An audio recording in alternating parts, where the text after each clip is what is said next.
Film yang berlatar di tahun 60-an ini dibintangi oleh Tony Leung dan Maggie Cheung merupakan salah satu karya ikonis Wong Kar-wai, yang tidak sedikit menjadi inspirasi seniman Amerika dalam berkarya.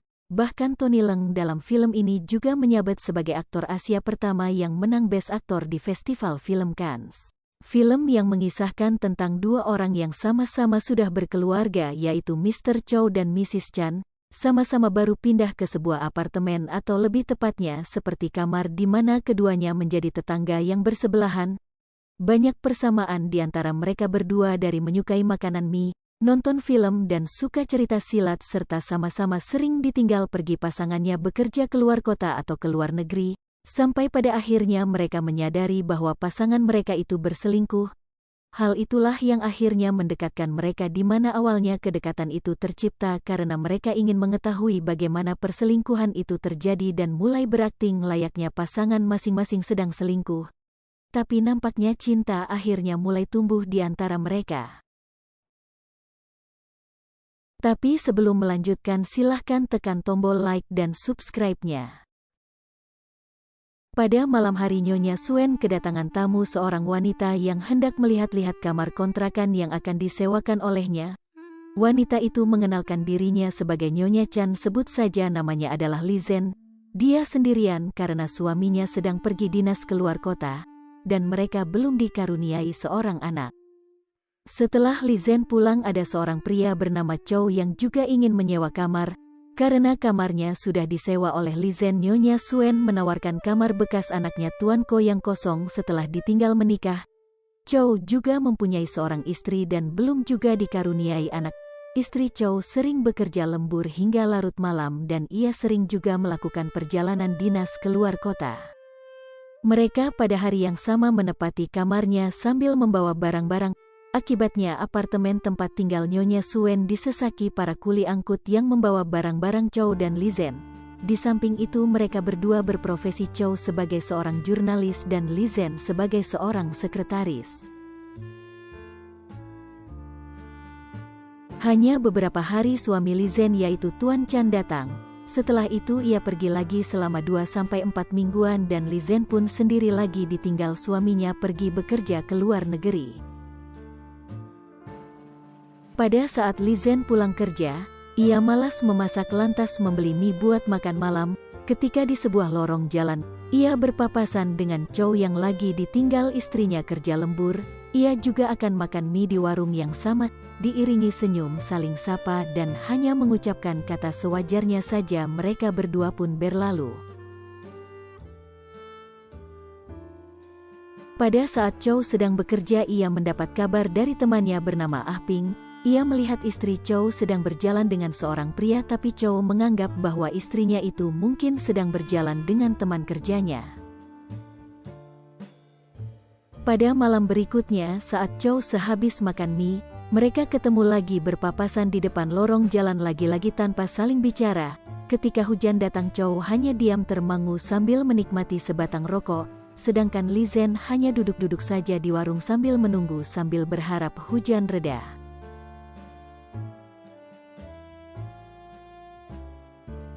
Percakapan pun terjadi ketika mereka masing-masing ingin membuka pintu kamar yang posisinya cukup berdekatan. Chow sambil menanyakan kemana suaminya Li Zhen, yang dijawab dengan lembut oleh Li Zhen bahwa ia sedang tugas lagi di luar negeri. Li Zhen pun yang ingin tahu di mana istrinya Chow, dijawab Chow bahwa istrinya sedang menengok ibunya yang sedang sakit. Keesokan malamnya Chow mencoba menelpon Li Zhen untuk pergi makan malam bersama di sebuah restoran, dan tawaran itu pun diterima. Lantas mereka ngobrol bersama yang pada awalnya dilandasi perasaan rasa kaku dan saling ingin mengetahui pribadi masing-masing.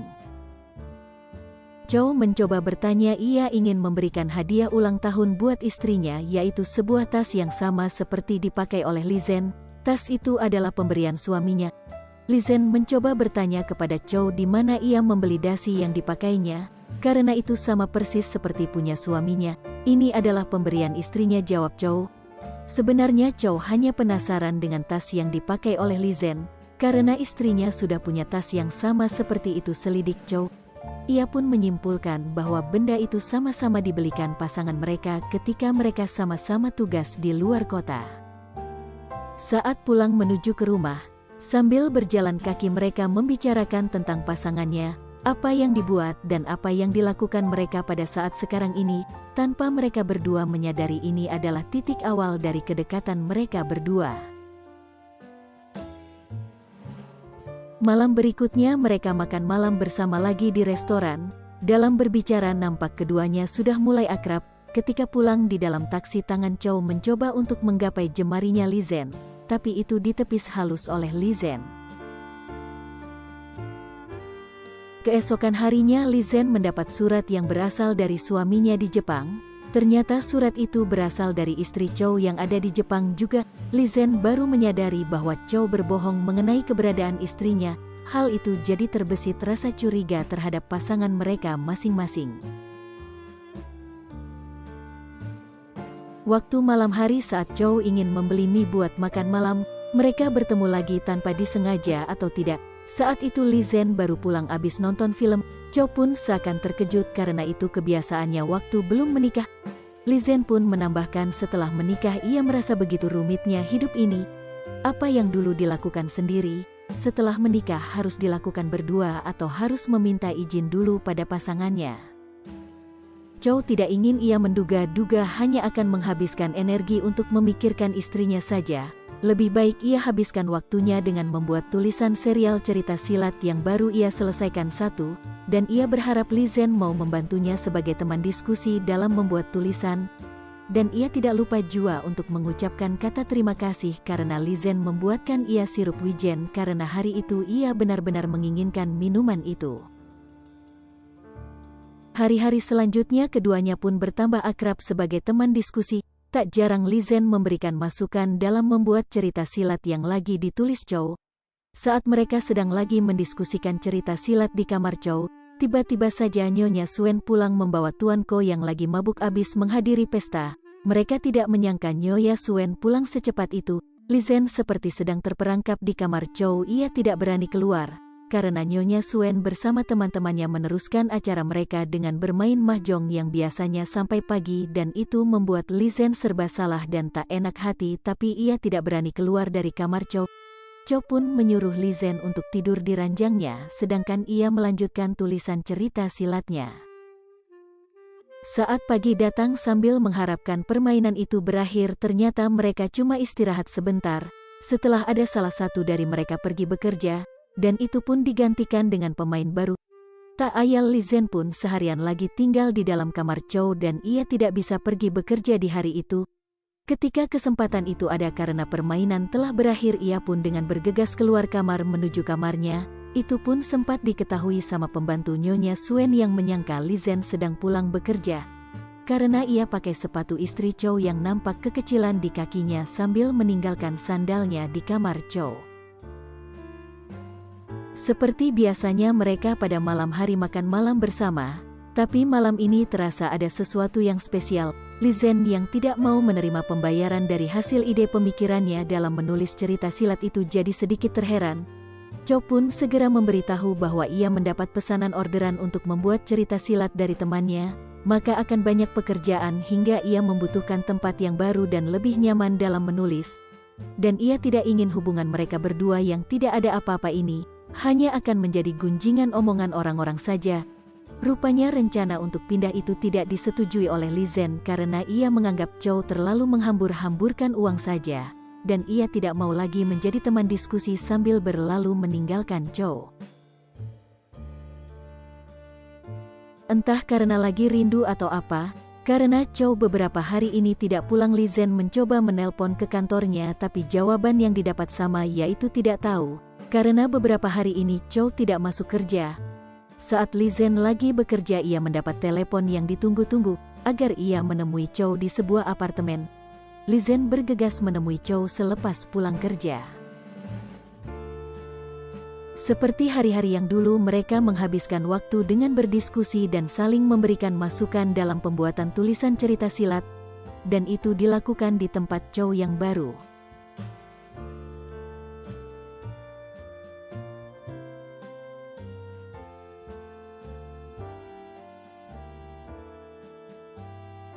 Li Zhen yang sudah curiga bahwa suaminya selingkuh, Ia lalu mencoba bersama Chow untuk berlatih mengungkap perasaan apabila nanti akan berhadapan dengan suaminya, tapi ia tak sanggup. Begitu perih ia rasakan, begitu sakit ia derita, air mata itu pun tumpah membasahi bahu Chow.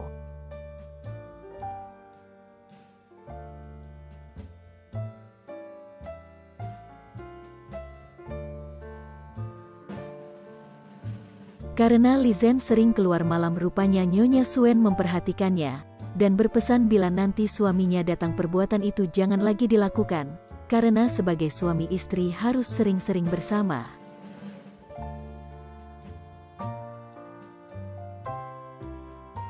Saat Chow minta bantuan dalam penulisan, ia meminta Li Zhen untuk datang ke tempatnya. Hal itu ditolak oleh Li Zhen karena ia ingat dengan pesan Nyonya Suen tempo hari. Pada malam hari itu, Li Zhen mencoba membaurkan diri di antara kumpulan teman-teman Nyonya Suen, namun dirinya tidak mampu untuk melebur. Ia selalu teringat dengan Chow yang sedang membutuhkan dirinya. Ia butuh teman diskusi dalam tulisannya.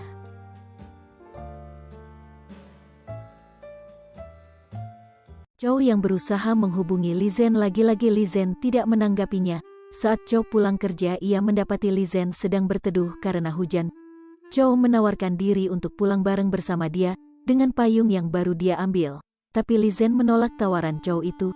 Ia takut nanti jadi omongan orang-orang kalau dia bareng berjalan berdua dalam hujan, seakan membalas apa yang pernah Chow ucapkan dulu. Terus Chow memberikan payungnya, tapi Li Zhen lagi-lagi menolak. Dan ia menyuruh Chow untuk pulang duluan, tapi Chow tidak mau. Ia ingin menemani Li Zhen. Mereka pun terperangkap dalam suasana hujan. Mereka berdua diam tanpa suara, terhipnotis oleh suara tetesan air hujan yang mengalir deras. Li Zhen mencoba memecah kesunyian itu. Ia mencoba untuk berkata kenapa selalu mencari dirinya. Chow lantas menjawab ia minta agar Li Zhen mencarikan dia tiket kapal untuk tujuan Singapura, karena temannya kekurangan tenaga dan ia diharapkan untuk gabung bekerja di Singapura. Mungkin dia menetap untuk waktu yang lama. Ia lelah mendengarkan gunjingan orang-orang meskipun dia menganggap itu tidak benar. Dan ia tidak ingin mengganggu Li Zhen yang ternyata masih setia menunggu suaminya. Lebih baik ia pergi menjauh. Dan ia tak mengira, ia akan jatuh cinta. Meskipun hujan telah berhenti, namun kedua insan itu enggan beranjak dan masih memikirkan keputusan apa yang meski dilakukan. Chow pun dengan tekad yang bulat sudah memutuskan akan pergi dan tak akan pernah melihat Li Zhen lagi untuk waktu yang lama ataupun selamanya. Sambil memeluk Chow, Li Zhen pun tak kuasa menahan tangis kesedihan. Sepertinya ia tidak ingin ditinggalkan. Ia tak mau pulang, ia ingin menghabiskan malam ini bersama Chow. Li Zhen yang dilandasi rasa bimbang, sebenarnya dari lubuk hati yang terdalam ingin pergi bersama Chow ke Singapura, namun keputusan itu terlambat diambilnya hingga Chow pergi meninggalkan dirinya, dan ia pun seakan menyesal terlalu lama mengambil keputusan tersebut. Setelah setahun berselang, Li Zhen mendatangi Chow yang berada di Singapura. Ketika ia berada di kamar Chow, ia mencoba memberanikan diri untuk menelpon Chow yang sedang bekerja. Saat telepon diangkat oleh Chow, lidah Li Zhen seolah kaku tak bergerak. Ia tidak dapat mengucapkan sepatah kata pun hingga akhirnya telepon itu ditutup sendiri olehnya. Sebelum pergi meninggalkan kamar Chow, ia mengambil kembali sandalnya yang dulu sempat ia tinggal. Waktu dia masih menyewa kamar Nyonya Suen di Hong Kong, Li Zhen tak menyadari bahwa sandal itu bagi Chow teramat begitu berharga. Setelah 3 tahun berselang, Li Zhen dengan sengaja mampir ke tempat Nyonya Suen sekalian mengantar tiket, karena Nyonya Suen ingin pindah ke Amerika menyusul anaknya yang ada di sana, dan apartemennya akan dijual. Nampaknya kenangan itu begitu mendalam bagi Li Zhen dan ia ingin membeli apartemen bekas Nyonya Suen itu. Saat Chow berada di Hong Kong, ia menyempatkan diri untuk bertamu ke tempat sewaan kamarnya dulu, di apartemen Tuan Ko. Namun ia tidak bertemu karena apartemen itu dijual dengan orang lain. Dan ia menanyakan apartemen di sebelah punya Nyonya Suen. Ternyata apartemen itu dibeli oleh Li Zhen yang sekarang sudah mempunyai seorang anak, dan ia hidup bahagia bersama suaminya. Chow seakan yang tidak ingin mengusik kebahagiaan mereka, ia pergi berlalu tanpa singgah ke tempat Li Zhen.